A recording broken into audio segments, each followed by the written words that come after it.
está no Evangelho escrito por João, capítulo 3, verso 1 ao verso 15.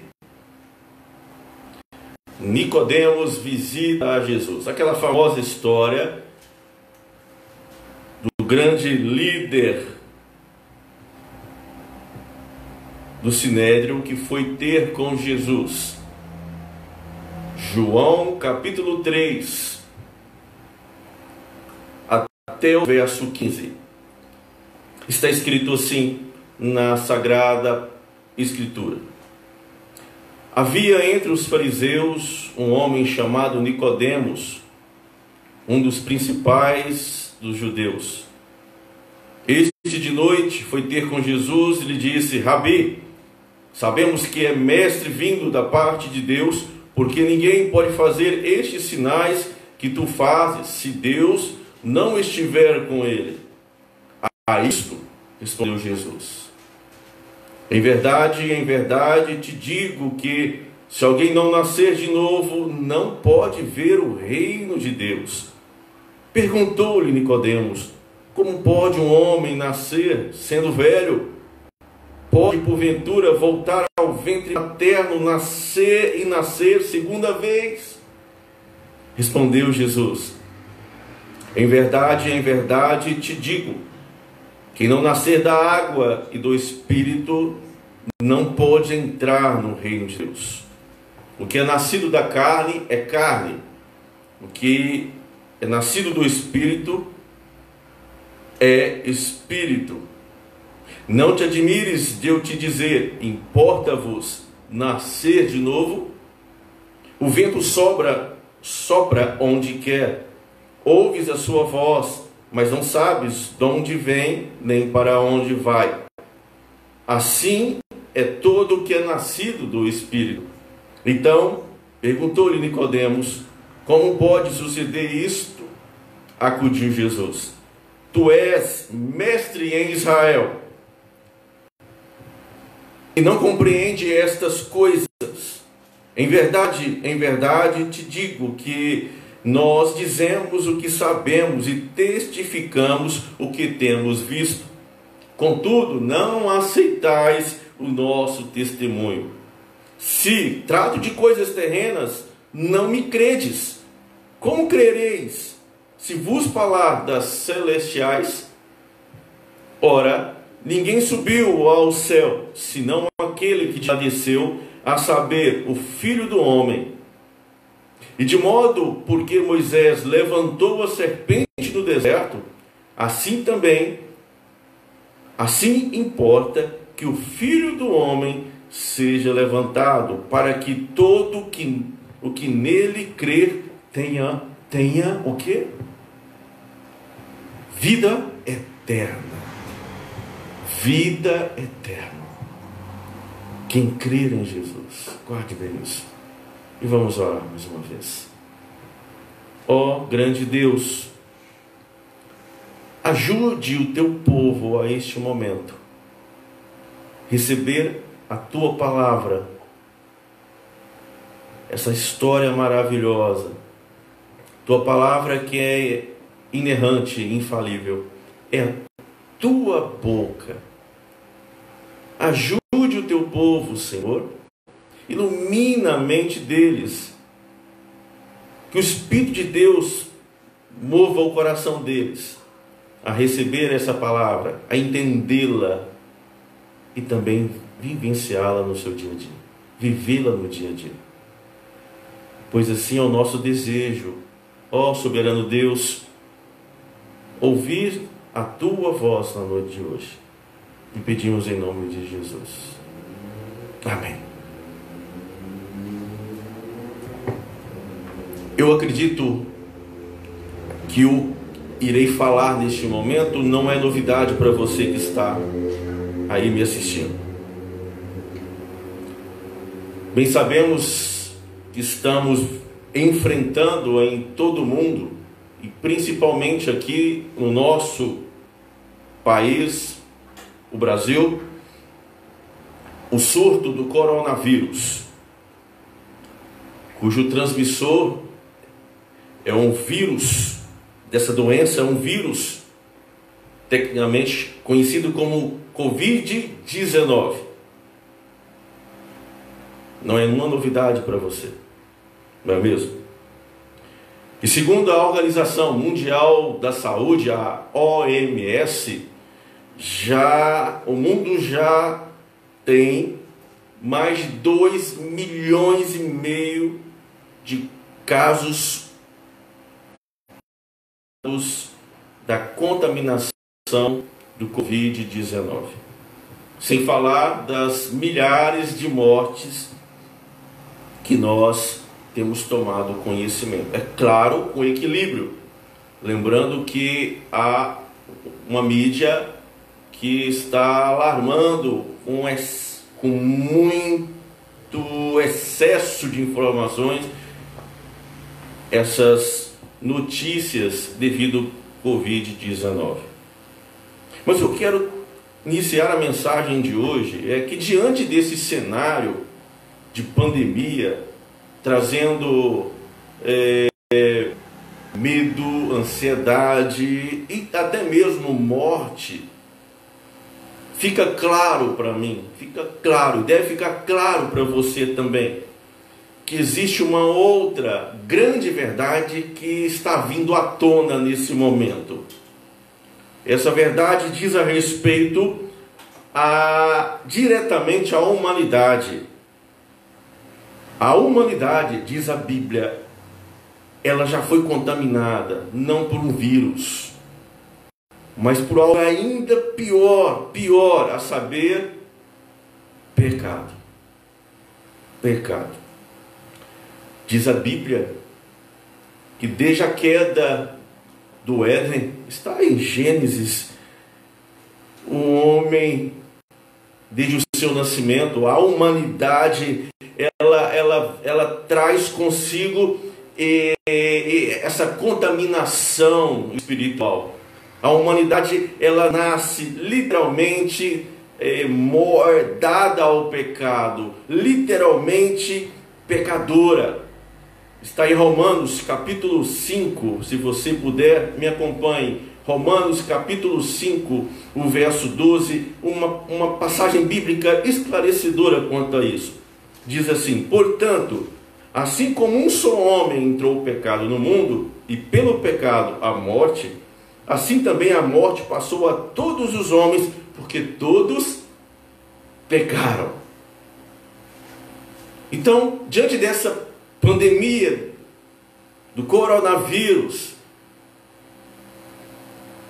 tem vindo à tona um perigo ainda maior, uma realidade bem urgente para mim, para você e para toda a humanidade. É que o homem ele traz uma contaminação espiritual, a saber, o pecado. E esse veneno do pecado, ele leva à morte eterna. E o único antídoto, ou melhor, a única vacina para essa contaminação, para este veneno, entenda, não encontra-se em laboratórios, não encontra-se em riqueza, não encontra-se em tradições religiosas, não encontra-se no poder, mas unicamente em Jesus Cristo. É por essa razão, caro irmão, minha irmã, que há uma saída para esse grande mal que a humanidade traz, a saber, o seu pecado, a sua depravação total. É nascer em Deus, nascer de Deus. E caso isso não ocorra na sua vida, você não estará, de fato, salvo e nem livre desse veneno mortal, a saber, o pecado. Porque a Bíblia diz que o salário do pecado é a morte eterna. Pois bem, a mensagem de hoje, o tema da mensagem de hoje é o seguinte: nascer de novo, eis a questão. Esta sim é a grande questão na passagem em tela, na noite de novo, eis a questão. Portanto, eu quero neste início, fazer esta pergunta: você tem certeza que nasceu de novo? Você tem certeza que você é uma nova criatura? Que você nasceu mesmo em Deus? Quais são os seus argumentos? Talvez sejam: eu nasci de novo porque eu pertenço a uma igreja denominada evangélica. Eu nasci de novo porque papai e mamãe me criaram na igreja cristã. Ou quem sabe, eu sou convertido, eu nasci de novo porque eu conheço algumas passagens da Bíblia. Eu, às vezes, até vou à igreja. Querido, eu posso lhe assegurar que tais argumentos não são provas de que, de fato, você seja mesmo novo convertido, nascido em Deus. Porque a passagem de hoje vem nos falar sobre isso. O encontro de Jesus com Nicodemos em João 3, que é o nome em tela, é um exemplo clássico dessa realidade. Este homem, o maioral do Sinédrio, ele foi ter com Jesus porque foi atraído pelos sinais que Cristo estava operando. É interessante porque há um contexto nisso aqui. Os judeus, eles tinham uma expectativa muito forte da chegada do Messias prometido. O Messias que os profetas escreveram a respeito, de que viria e seria o libertador e resgataria a honra de Israel. Não muito diferente, dentro do Sinédrio, havia alguns homens sinceros que almejavam, esperavam por isso. Até porque eles estavam cansados de se humilhar perante Roma. Eles estavam cansados em trocar a honra pela sobrevivência.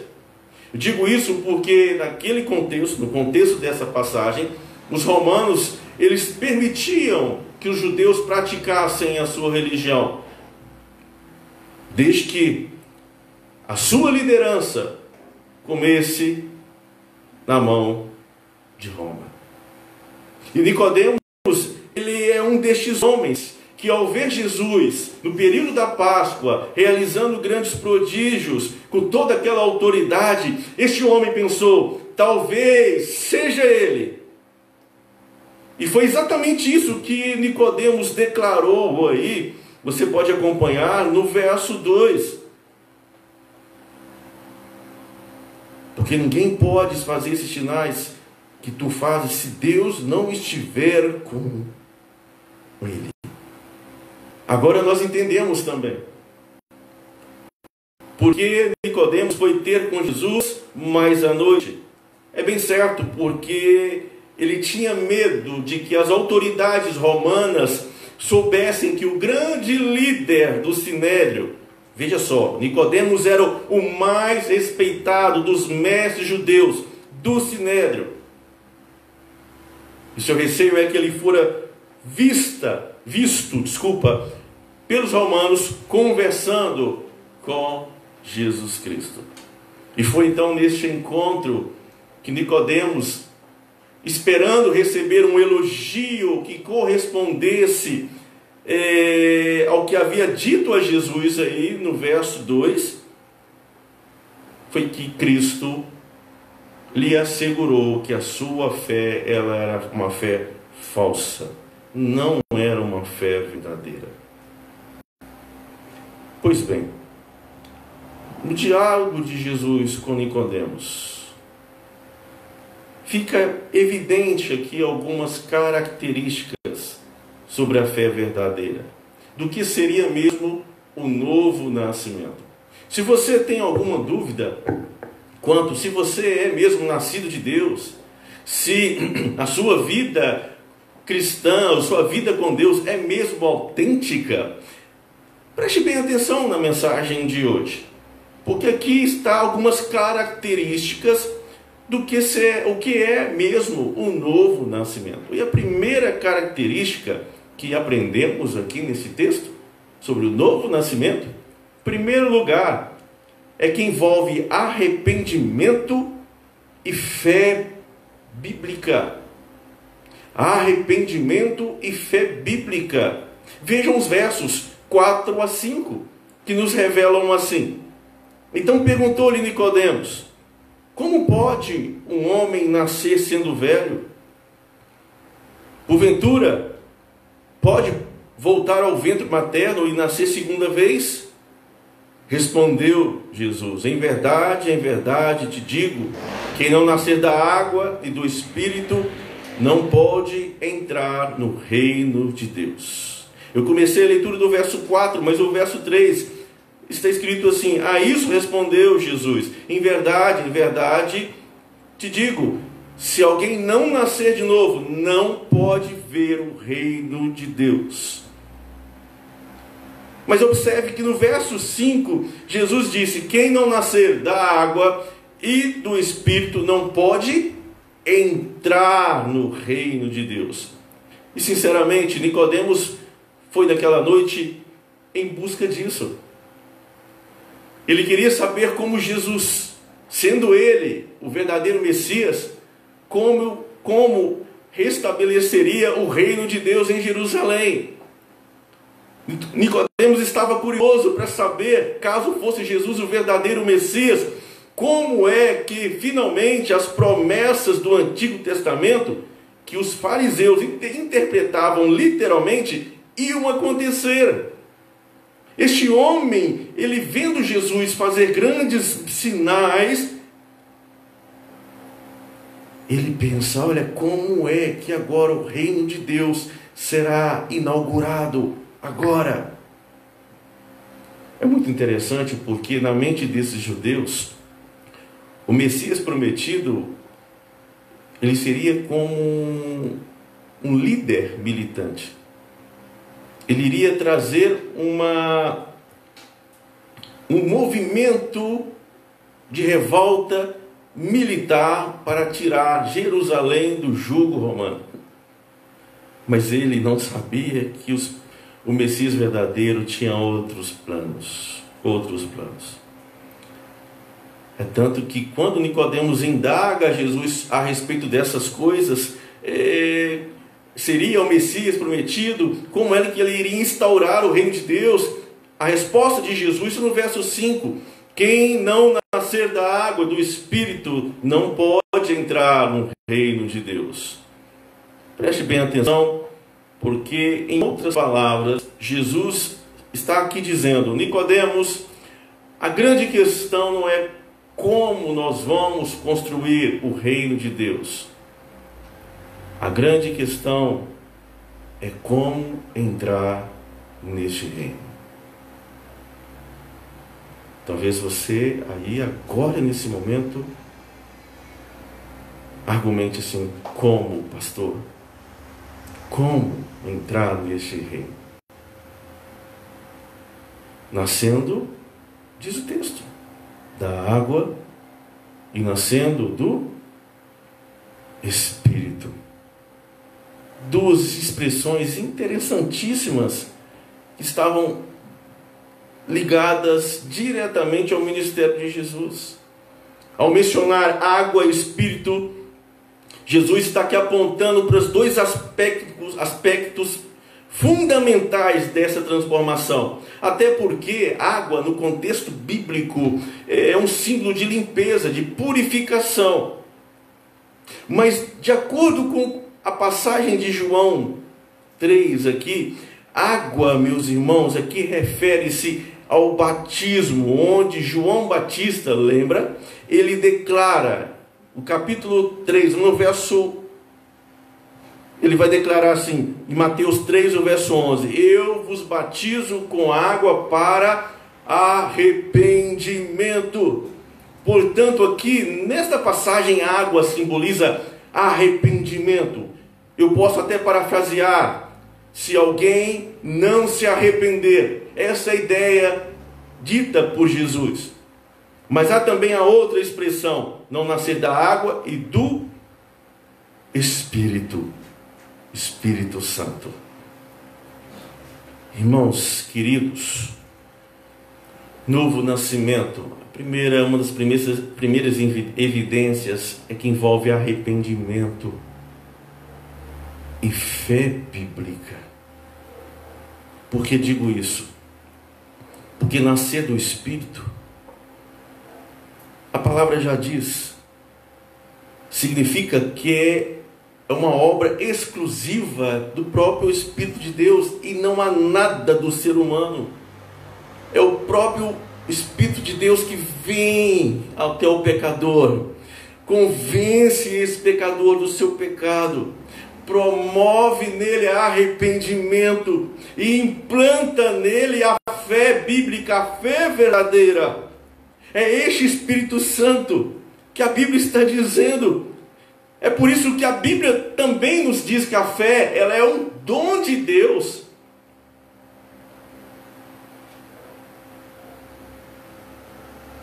Ninguém crer verdadeiramente em Deus, a menos que o Espírito Santo conceda isso ao pecador. Em outras palavras, meus irmãos e irmãs, novo nascimento significa isso. É sentir arrependimento pelos nossos pecados, nojo, é reconhecer nossa miséria, mas ao mesmo tempo ter no nosso coração essa fé bíblica, essa fé que traz perdão, que traz reconciliação com o Pai. É por isso que o Espírito Santo ele veio como aquele que há de convencer o mundo da justiça, do pecado e do juízo. É Ele que leva o homem ao arrependimento e à fé verdadeira. Portanto, pastor, você falou tanto, o que é nascer de novo? Meus irmãos, nascer de novo é se arrepender da sua vida de pecado, entender que estava perdido, mas se de repente brota em seu ser, de uma forma sobrenatural, uma fé, um desejo pela Escritura, pelo aquilo que a Escritura fala a respeito do Filho de Deus, do nosso Salvador. Ao dizer tudo isso para Nicodemos, Jesus deixou claro que o reino dele é antes de tudo, sabe o quê? É espiritual, é um reino espiritual. Enquanto Nicodemos estava pensando que Jesus iria restaurar um reino de Deus em Jerusalém, exclusivo para os judeus, por meio de um movimento militar, Jesus disse: não é nada disso, Nicodemos. A grande questão é que este reino é espiritual. É um reino de salvação de pecadores. Então entenda uma coisa: quem não se arrepender, quem não perceber que está realmente perdido, vai ficar de fora dele. Religiosidade, posição social, tradição familiar, nada disso vai ajudar. Mas há uma segunda característica que aprendemos sobre o novo nascimento, que além de envolver arrependimento e fé, em segundo lugar, é uma obra exclusiva e soberana de Deus. Os versos 6 ao 13 nos revelam assim. Irei ler apenas o verso 6, que está escrito assim: o que é nascido da carne é carne, e o que é nascido do Espírito é Espírito. Perceba que Jesus faz aqui uma declaração, uma das mais profundas e esclarecedoras em toda a Escritura. O que é nascido da carne é carnal, O que é nascido do Espírito Santo, ele é agora um ser espiritual. Jesus estava dizendo isso para Nicodemos, que uma pessoa gerada pela carne, contaminada pelo pecado, ele vai agir conforme a sua própria natureza. Ele vai ser um amante das trevas. Ele será um apreciador da maldade. Ele será literalmente dado às obras das trevas, dos prazeres carnais e terrenos. Jesus estava dizendo para Nicodemos que ele se enquadrava nessa primeira lei da natureza, que é carne e é carnal. Ele poderia ser um homem rico, um mestre, o grande mestre religioso de Jerusalém, e ainda assim não ser nascido de Deus. Porque na verdade um homem que não é nascido de Deus, não teve sua vida transformada pelo Santo Espírito de Deus, meus irmãos, ele é literalmente um escravo dos seus próprios desejos carnais. Olha o verso 7, ao ponto de Jesus dizer assim: não te admires de eu te dizer, importa-vos nascer de novo. Entenda, pode ser que Cristo esteja dizendo a algumas pessoas que estão nos assistindo na noite de hoje. Quem sabe Cristo está dizendo isso a você que está me ouvindo. Não te admires de eu te dizer, você tem que nascer de novo. Talvez você pense que é uma pessoa nascida em Deus, por pertencer a alguma igreja, ou ter sido criado pelos seus pais em uma igreja, por ter ouvido o Evangelho, mas ainda não ser nascido de Deus. Já pensou nisso? Por que, pastor, devo pensar? Irmãos, porque o que é nascido do Espírito Santo, olha o que a Bíblia vai dizer, ele é espiritual. Digo isso porque aqui há uma mudança de natureza. O carnal, que era carnal, agora se torna uma pessoa espiritual. E convenhamos, isso para o homem fazer nele mesmo é impossível. Mas aquilo que é impossível para você, para mim, para o homem caído, contaminado pelo seu pecado, é possível para aquele que tudo pode, a saber, o nosso Deus. Este é o grande milagre que Cristo veio trazer à humanidade. Este é o grande milagre que Jesus veio fazer a pessoas pecadoras. Isso derruba totalmente o ensino da teologia triunfalista, da prosperidade, que ensina que Jesus veio apenas para te dar vida confortável, que Jesus veio também para te fazer próspero, curar das suas enfermidades. Não! Cristo veio, meus irmãos, para reconciliar o homem pecador, contaminado, condenado pelo pecado, para com o Pai. E somente o que é nascido do Espírito pode ser um homem e uma mulher espiritual. Este é o grande milagre que nós estamos aqui a cada domingo, pregando. Quando nós abrimos as Sagradas Escrituras, nós estamos aqui falando desse grande milagre. Que milagre é esse, pastor Márcio? Irmãos, de ser convertido, de ser uma pessoa espiritual, de ser um herdeiro de Deus, de pertencer à família de Deus. Há um engano aí, um ditado popular, diabólico, que fala que todo mundo é filho de Deus, coisa alguma. Só são filhos de Deus aqueles que nasceram espiritualmente, que foram nascidos em Deus. Porque o homem, o homem não produz isso, Deus produz. Ninguém nasce de si mesmo, querido ouvinte. Nem fisicamente, convenhamos. E muito menos espiritualmente.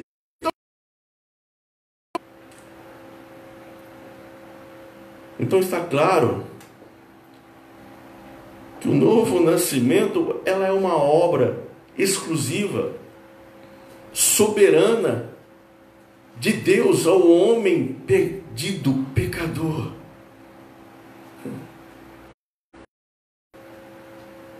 O verso 8 deixa isso mais uma vez claro. O vento sopra onde quer, ouves a sua voz, mas não sabes de onde vem, nem para onde vai. Assim é todo que é nascido do Espírito Santo. Irmãos, no vento, na sua ação, ela não pode praticamente ser vista, mas podemos sentir o vento, não é? Você vê o vento? Não. Mas você pode senti-lo. Assim é a ação do Espírito Santo de Deus. Não pode ser vista, mas ela pode ser notada, observada. Sabe quando? Quando o Evangelho é pregado. E quando um pecador, ele ouve a pregação do Evangelho e se converte a Cristo. Aí você observa algo diferente na vida desse homem, dessa mulher. Ele abandona seus pecados. Ele muda sua maneira de falar, até sua maneira de vestir. Ele para de frequentar lugares indevidos. Ele só tem um desejo agora, é conhecer mais a respeito de Cristo, é ler a Bíblia, é cantar cânticos de louvores, é ir para uma igreja bíblica. Está evidente ali que houve essa ação soberana, exclusiva de Deus ao salvar um pecador.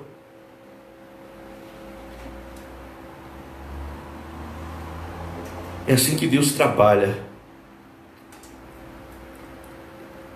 Quando o Evangelho é pregado, a palavra nunca volta vazia. Eu tenho dito muito isso. Quando anunciamos a Escritura, o Evangelho, essa palavra ela não volta vazia, porque ela é graça para aqueles que ouvirão o Evangelho e se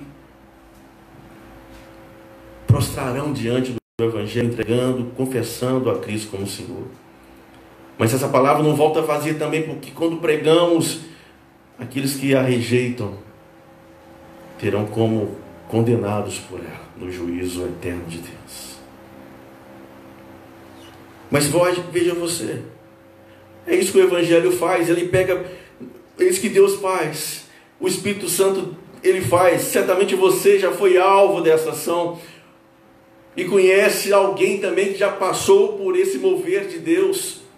É assim que Deus trabalha. À medida que o Evangelho é pregado, pecadores miseráveis, sejam bandidos, sejam prostitutas, sejam caloteiros, sejam os mais terríveis, quando são alcançados pelo Evangelho, tornam-se homens e mulheres espirituais. Entenda uma coisa, você não faz isso. Você não consegue operar isso em você. Não é por meio das suas obras que isso vai lhe acontecer. Dos seus títulos, não é por meio nada dessas coisas. E o grande líder Nicodemos, ele não compreendeu essas coisas, porque nós vamos ver que no verso 9 ele disse assim: como pode suceder isso? Acudiu Jesus. Olha só no verso 10: tu és mestre em Israel, não compreende essas coisas. Jesus aqui, em outras palavras, está dizendo o seguinte para Nicodemos: você não entende as Sagradas Escrituras? Ó grande mestre em Jerusalém, o seu conhecimento a respeito das coisas de Deus são mínimas. Você tem uma compreensão muito rasa das Escrituras. Veja só que esse grande líder, ele veio até Jesus com uma profissão de fé, né? declarando, sabemos que é mestre da parte de Deus, mas em contrapartida Jesus confronta a sua vida dizendo: olha, não, vocês não sabem de nada, vocês não entendem a própria Bíblia, vocês não conhecem os princípios básicos da salvação, vocês não conhecem as coisas terrenas. De que adiantaria expor-lhe as verdades celestiais? E Jesus então agrega ao verso 3 ao dizer: ninguém subiu ao céu, senão aquele que de lá desceu, a saber, o Filho do Homem. Jesus está aqui se revelando a Nicodemos, dizendo que ele, Cristo, é o único, o perfeito porta-voz da parte de Deus. Cristo é o verdadeiro exegeta dos céus. É o único, seguro, perfeito, verdadeiro, que diz toda notícia, tudo que o homem caído, contaminado pelo pecado, precisa ouvir. Porque ele é o único que estava e desceu em figura humana. Portanto, o novo nascimento, fica claro para nós, é uma obra exclusiva, soberana de Deus. Ninguém nascerá se Deus assim não quiser. Mas por fim, você que está me ouvindo, há uma terceira e última lição que aprendemos da mensagem de hoje, que caracteriza o novo nascimento. Se você é mesmo nascido em Deus, você deve ter essa última característica, que é um olhar confiante no Cristo ressurreto. Um olhar confiante no Cristo ressurreto. Porque nos versos 14 e 15, preste bem atenção nesses versos, revelam assim: e do modo porque Moisés levantou a serpente no deserto, assim importa que o Filho do Homem seja levantado, para que todo aquele que nele crer tenha a vida eterna. Jesus está referindo aqui uma passagem do Antigo Testamento. Números capítulo 21, do verso 4 ao verso 9. Por certo, este grande líder religioso, Nicodemos, ele conhecia bem essa história relatada ali em Números 24, o verso 4 e 9. Na verdade, essa passagem no Antigo Testamento é uma história de pecado, mas também é uma história de graça. Por que é uma história de pecado? Porque diz ali que os israelitas, enquanto caminhavam no deserto rumo à terra prometida, eles proferiram palavras duras, eles se rebelaram contra Deus por causa da comida, da água, a saber, por causa da rotina na peregrinação no deserto. Que povinho difícil. E Deus então puniu essa murmuração de Israel, enviando serpentes venenosas que infestaram o arraial, o acampamento, picando muitos deles. A morte foi grande dos israelitas rebeldes. E naquele instante, o povo se arrependeu e clamou por socorro. Porque eu disse, há aqui também uma história de graça. Porque quando o povo se arrependeu, Moisés, ele intercedeu pelo povo e Deus proveu uma solução. Olha que interessante, Deus, ele mandou Moisés construir uma serpente de bronze e que fosse levantada numa haste no meio do pátio para que todos pudessem vê-la, como uma espécie de um antídoto contra as picadas. Quando o judeu fosse picado ali por essas serpentes, ele devia correr rapidamente diante daquela serpente de bronze levantada na haste e olhar confiantemente para ela, e algo acontecia. Ele era curado no mesmo instante. Está percebendo que assim também é a fé verdadeira? Significa ser convertido. As pessoas, quando ouvem o Evangelho, elas se sentem primeiramente perdidas, impactadas, destroçadas pelo Evangelho. Este Evangelho verdadeiro que diz assim: arrependa-se do seu pecado. E não esse evangelho pirata pregado dizendo assim: Ele te ama, Ele vai te dar de tudo e do melhor. Esse não é evangelho bíblico. Porque o evangelho cristocêntrico, verdadeiro, ele prega contra o pecado. Arrependa-se. Então esse evangelho, quando as pessoas ouvem esse evangelho, o que acontece? Elas estão desesperadas, elas carecem de um Salvador, e a solução só é uma: correr para aquele que foi pendurado em um madeiro, conhecido como Jesus Cristo.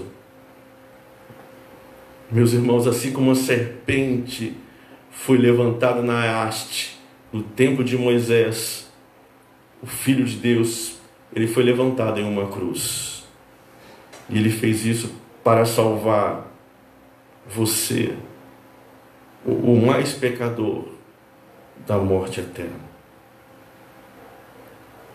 Percebam algo muito interessante nessa passagem, em Números 21, 4 e 9. Quando as serpentes picaram aqueles israelitas, muitos morreram. No acampamento de Israel, a solução não foi de matar as serpentes ou até mesmo preparar remédios. A solução foi olhar com fé para a serpente ali de bronze. Da mesma forma, Jesus está na noite de hoje falando com aquele grande líder chamado Nicodemos. Você está contaminado para o pecado. Você também foi picado um dia pela serpente chamada Satanás lá no Éden. E toda a humanidade carecem de correr urgentemente e olhar para aquele que foi pendurado em um madeiro. E é isso que a humanidade sofre, meus irmãos. É com esse veneno, esse vírus maldito do pecado. Romanos 6, 23 diz: o salário do pecado é a morte. E eu quero concluir então deixando aqui essa aplicação para a sua vida. Como Cristo está convidando você, convidando a humanidade agora nessa pandemia de Covid-19 a se atentar para a eternidade. Pois é. Eu fui sair para fazer compras esses dias e foi necessário usar máscaras. Tenho percebido a humanidade extremamente criteriosa com a higienização das mãos, das suas roupas. Tudo por medo do Covid-19. Mas bom seria, sabe? Se cada homem, se cada mulher deste mundo, se você também que está me ouvindo na noite de hoje, se atentasse para a realidade eterna. As pessoas estão com medo de uma pandemia, de um vírus, mas estão esquecendo da morte eterna, que é muito mais séria. Se houvesse a mesma atenção para essa realidade que a Bíblia nos exorta na noite de hoje, meus irmãos, haveria uma corrida frenética para as Sagradas Escrituras. As pessoas iriam ler mais a Bíblia. As pessoas iriam procurar igrejas bíblicas. As pessoas iriam pedir por mais orações. As pessoas iriam clamar sedenamente por Cristo Jesus. Mas ainda não perceberam da realidade eterna. Mas lembre-se que a serpente no tempo de Moisés deu vida aos israelitas que pereciam. E Jesus está dizendo que Ele dá vida a todos aqueles que creem nele. Meus irmãos, a história da humanidade foi dividida em duas partes: antes de Cristo e após a vinda de Cristo. Saiba você que ela encerrará com a segunda volta de Cristo. Deus tem nos falado por meio dessas pandemias. Deus tem convidado a humanidade a olhar para a eternidade, a olhar para Ele, a olhar para esse Jesus que nós tanto falamos agora na Páscoa, que foi pendurado em um madeiro, mas que o túmulo não o segurou, porque Ele é Deus. E tudo que Deus nos fala hoje, basta um olhar de fé para aquele que foi pendurado no madeiro, e a cura acontece. Tenha esperança para a sua vida, para a sua alma, para a sua eternidade. Basta olhar com fé para Cristo. E nós chegamos ao final dessa passagem. E talvez você me pergunte assim: pastor, mas afinal, e esse grande líder, Nicodemos, como que ficou a sua história, a história dele? Meus irmãos, por fim, Nicodemos, eu creio, se entregou a Cristo. Porque há uma passagem mais à frente, em João capítulo 19, do versos 38 a 42, que diz a respeito de Nicodemos.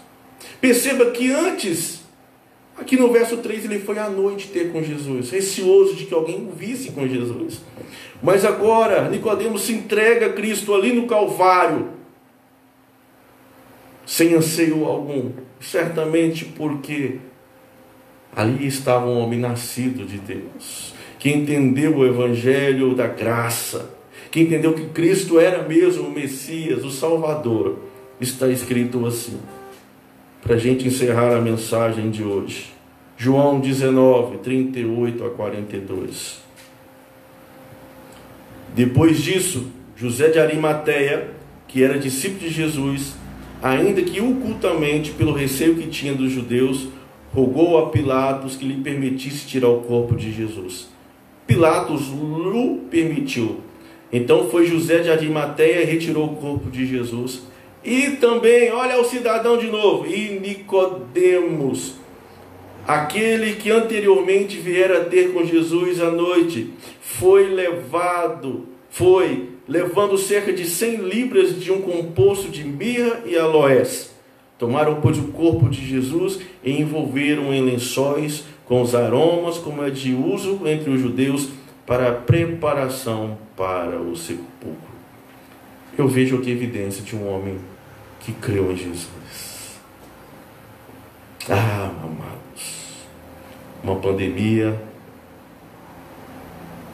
Covid-19, o povo tomando os cuidados devidos, mas ao mesmo tempo esquecendo da eternidade.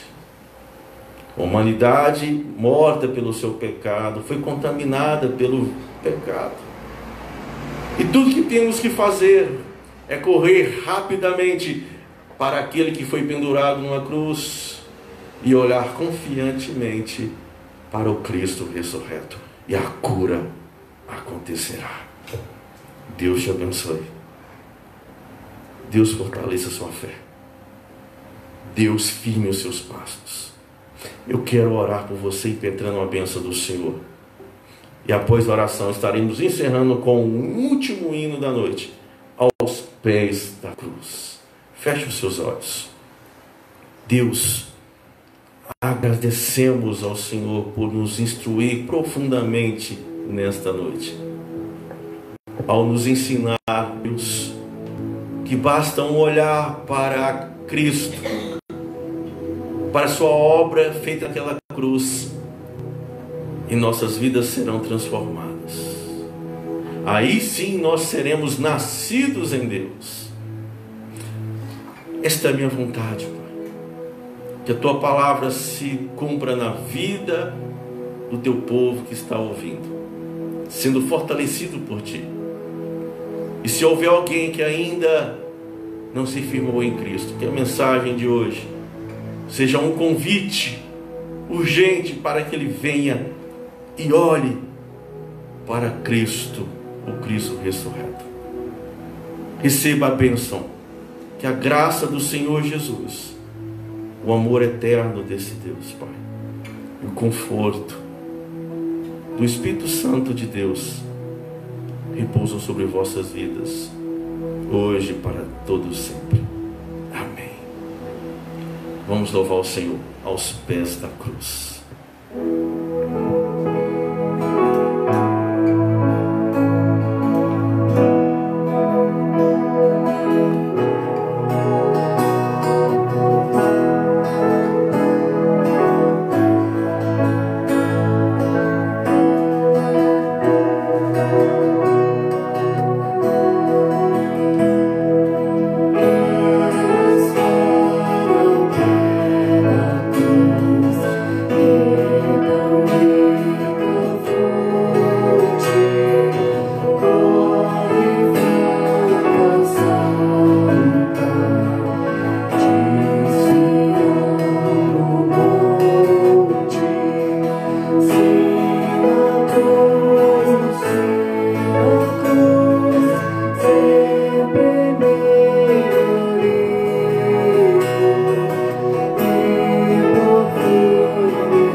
Sim, na cruz vamos nos vangloriar, olhando para aquele, o bendito de Deus, que se fez cordeiro, morrendo a nossa morte. Desejo a você e sua família uma ótima semana. E espero reencontrá-lo online novamente, para que assim nós celebremos a salvação que nos foi dada em Cristo Jesus. Deus abençoe a sua vida e a sua família. Amém.